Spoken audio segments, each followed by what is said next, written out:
You have a prepaid call. You will not be charged for this call. This call is from Hoffman.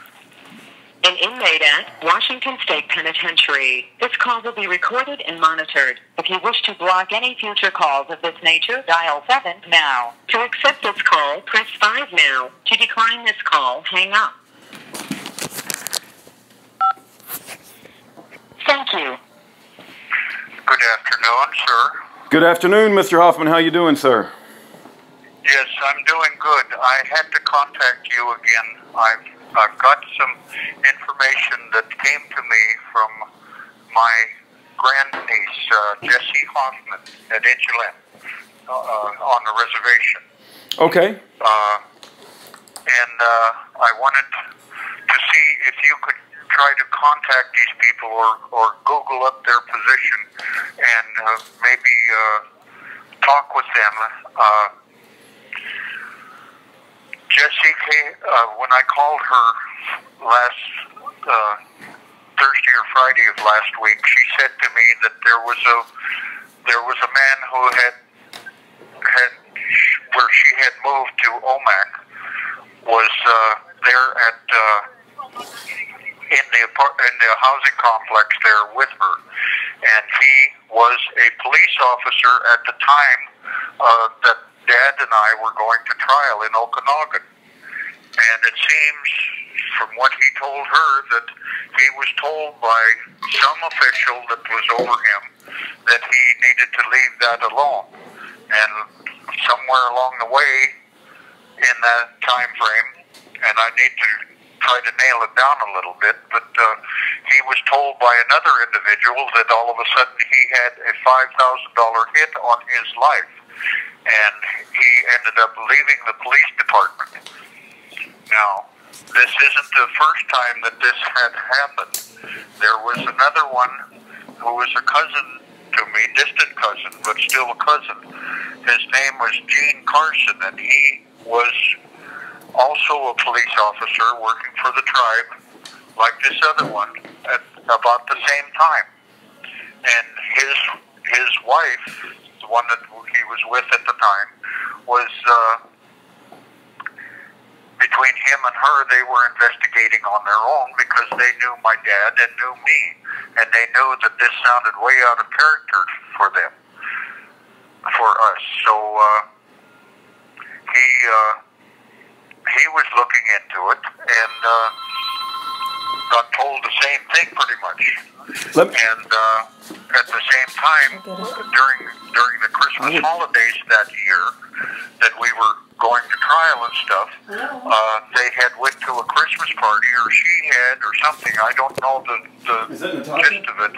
But anyway, she ended up as an overdose case at the hospital and passed away. And she had never used drugs in her life and had never any intent to. So that tells me that something like that isn't a natural occurrence. And on top of that, then Gene went underground. He went completely hid out. Nobody could find out where he was. My sister finally found out where he was, and he had moved to Republic and left the police force and stuff. He had 3 kids to take care of, three younger boys that and one of the boys is in here now. He's doing the same thing that I am, life without. And he was at the powwow that they have here last year. And when he come to find out who I was and was there at the table with me and stuff, he sat down and he couldn't bring himself to leave anymore. He was astounded and I guess grateful to a degree to find another Colville-Linden, and especially one that had stood up against the what was going on the reservation and lived through it, knowing that his mother, or whether it was his real mother or adopted mother, didn't live through it. That's the important thing. He didn't mention anything about that, but I knew about it anyway. So I was wondering, is it possible for you to find their location by Google in the state of Washington, and see if you can contact them and have them listen to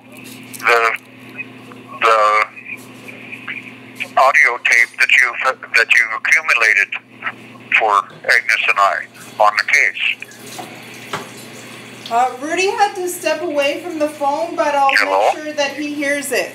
Rudy had to step away from the phone, but I'll make sure he hears you. Hello? Hello? Oh. You have a prepaid call. You will not be charged for this call. This call is from Pat Hoffman. an inmate at Washington State Penitentiary. This call will be recorded and monitored. If you wish to block any future calls of this nature, dial 7 now. To accept this call, press 5 now. To decline this call, hang up. Thank you. Hey, Hello again. hello. I got another phone call, and I handed the phone to my wife, hoping she would, help you with the, deal. Oh, okay. But the phone was on mute, and she didn't know it, so you couldn't hear. But here's the deal, Patrick. I get about 40 phone calls from 40 different prisoners, and I'm overloaded very, very easily, and they all need investigative journalists and investigators to contact people. And what works really, really good is if you just give what you need to happen, and I put it on the internet, and then anybody that wants to help can try to reach out to the people that you need reached out to, and it really works good like that. If you want to, I captured the conversation last time, so if you want to say whatever else information that people might need, but if you don't feel comfortable giving out personal addresses or phone numbers, that could be a concern too. So you have to kind of decide what you want to give out. Well, I don't want to overburden you, and my niece is trying to get the contact right now. She's close to where the gentleman is, or just has to arrange a time and a meeting and stuff. It's important for him to write the paperwork out and stuff, and she already knows that. But I was just looking for some additional help. If it's too much for you, that's okay. Don't Well, no, worry and about it's not that fine. I understand. Well, here's the deal is what I do best as a prison ministry is if you do need things done, and keep in mind all the prisoners they need people to contact somebody to look into this situation, but it really works well when others can get involved besides just me, and so that's why I try to put your voice out on the internet. And hopefully other people in the body of Christ can listen to the words that you say, and then write letters and help with the activity. But I gotta be honest. There's so many innocent people in prison that I can't follow up on all the action items of all of them. I know. I bless you for doing what you are doing right now, because there's so few out there that give a hoot one way or other about anybody. If they got incarcerated, it's their fault and nobody else's, and yada yada. I know. Yeah, that's the wrong attitude. Yeah, they think that just because you're in prison you must be guilty, and I don't believe that at all. I believe the system gets it wrong so many times because it's just so corrupt, and they don't give people a fair day in trial. It's been pushed in such a manner that it's not if you get caught and put in prison anymore, it's when. Because they've fashioned laws in a logistic type manner that accumulates to the point to where the only thing that stops it is overpopulation. Everybody is going to, at one time or another, experience the big hand of the law, so to say, in their life, because that's the way they planned it. Yeah. That's the way this has worked out. It's not about truth or justice or anything anymore. It's about how do we accumulate money here, or how do we accumulate money from there. So right. Anyway, what I need is to have somebody to find the time to be able to contact Mr. Wapado Okanagan and to try to find Mr. Gene Carson wherever he's at, because they are two ex-police officers that have knowledge of what corruption we had to experience and go through. They know about the money that was spent by the tribal council to have us convicted, $50,000, and the money that they received afterwards, after our conviction and arrest and stuff, another $5.1 million on top of that, and it was distributed around to keep us locked up all of these years. Well, passed away in it. Yeah, and Patrick, for anyone listening that wants to try to contact these people or find them, can you give them like what Indian? Can you remind them what Indian tribe were they a part of? Can you spell their names? Give them any information at all that might help them locate these individuals that you need. Yep. They're now Mr. Wapado lives on the Colville Indian Reservation near the Omak area, probably in the Omak Indian housing projects. And Mr. Gene Carson, the last time I knew of him, he was in Republic. He had left his job there as a tribal member after his wife came up with the overdose and stuff. And but his son, Dave Carson, is in medium custody here at Walla Walla, and you probably contact him and find out where Gene is through him. But I can't contact him except by the luck of going to another powwow and having him come up and talk to me again. Yeah, I understand. Can you spell Mr. Wakta? You mentioned Wakta, but how do you spell that? Wapado. His first name is Glen. Okay, Glen, Wapado, Wapado? Yeah, but it's Wapado. Okay. It's the A is kind of silent in there. Okay. Okay, and Glen is one end. Do you know if it's one end or two ends, or? That I don't know. Okay. It's probably one end. So Glen Wapado and Gene Carson, and is Gene Gene? I don't know. He may be back in Omak area too. Okay. I know he had relations there and stuff, and he may be back there. I can't be sure, but I know that his last known place, he moved to Republic and hid out for a while because these people were trying to get to him. And my question about it all is, if they were doing their job as police officers, why was somebody above them going to them and telling them to leave it alone or you'll lose your life?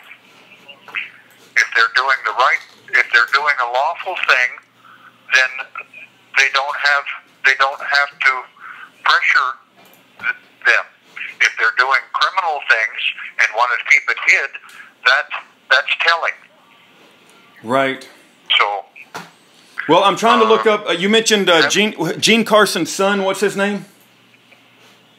Say again. Gene Carson's son. You said it was Dave Carson?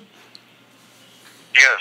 Okay, the Washington Department of Corrections only lets me look up people with the DOC number. You don't happen to have his DOC number, do you? No, I don't, but you would be able to find that, I believe, just by asking for, is there any Dave Carson located at Walla Walla? Okay. You mean calling the prison? Yeah. Okay. Or you should be able to go online at www.Washington Prison System. I don't know. Okay. I don't know the call for it because we don't have any way of using that. Only outside people. And yeah, they may know. I don't know. Okay, they make it very difficult. The only reason I found you is because I had your DOC number. But to find Dave Carson, it's going to be difficult without his DOC number. But hopefully somebody else will know besides me. Hopefully somebody out there will know. Well, he is in medium custody. Okay. There's a difference between the custody levels, and that would differentiate a little bit. David Carson and I don't know. Okay. If you happen to come across his DOC number, I think that would help. But hopefully somebody out there listening. Yeah. Okay. Okay. I'll see. Okay. Thank you so much. Okay. God bless you. God bless you. Have a good day. God bless you, Mr. Hoffman. You have a good day too. God bless you. Bye bye. Yes. Thank you. Bye bye. Bye bye.